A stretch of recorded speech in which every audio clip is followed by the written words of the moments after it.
This is actually shocking. For the fourth straight year, Miami has defeated Georgia Tech, and they did so rallying from 17 down in the second half to get this one into overtime and prevail. With Keith Jones, I'm Paul Kennedy. How did this happen? Miami scored the first 19 in quarter number one and then fell behind big. It looked like Georgia Tech had it wrapped up. Georgia Tech with nearly 40 points unanswered, as you mentioned. And this was a game of ebb and flow. And at the very end, Miami had the flow. Yeah, before we get to overtime, let's take you to the outset of this.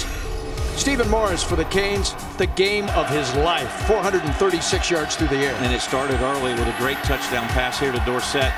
We thought coming into the ball game, Miami might try it in the intermediate or short routes. They ended up going deep, and Miami out to that quick lead in the first quarter, 19-zip.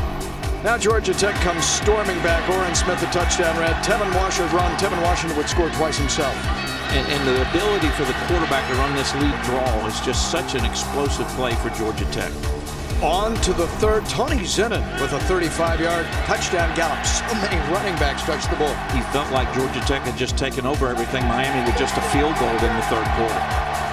But we go to the fourth, and this game reverses once again. A mirror, perhaps, of the first. 14 unanswered, and Mike James, the senior, scored 3 on the ground and caught this pass.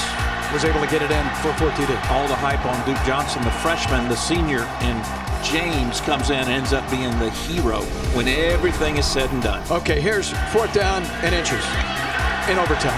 He didn't get there. Choose to go for it, did Paul Johnson. They didn't make it. And on the very next couple of plays in that series, James takes it to the house in overtime. Victory, Miami. Amazing. You look at the numbers here. Miami, by the way, now is 2-0 in conference play, and Georgia Tech in September supposed to have 2 league losses, both in overtime. Mirror images is what happened in Blacksburg against Virginia Tech. Not a good September in Atlanta. It's a phenomenal road trip, however, for Al Golden in his second season and his young Hurricanes, and the head coach of Miami is with our own Stephen Burns.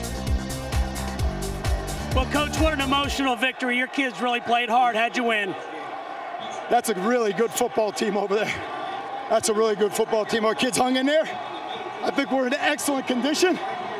They showed a lot of moxie. We got a lot of young kids that just played their tails off today. I'm real proud of them. What does this mean to your program to win this game? It means a lot. To come on the road in the ACC, be down the way we were. They just keep it. They don't know I don't hold up with a white shirt very well. Thanks, guys. What was the key to winning this game, though? What can you put your finger on? Well, I mean, we just hung in there, right? I mean, we went for the field goal because we thought we were going to stop them. So that means we believed in each other. We believed we were going to kick it deep, stop them, get it back. It didn't work out that way. Then we stopped them anyway, scored. And I just thought we would get them in overtime. I had complete faith, so that's why we played for overtime. Hey, good luck getting the ice out of your pockets, Coach. Let's go back upstairs.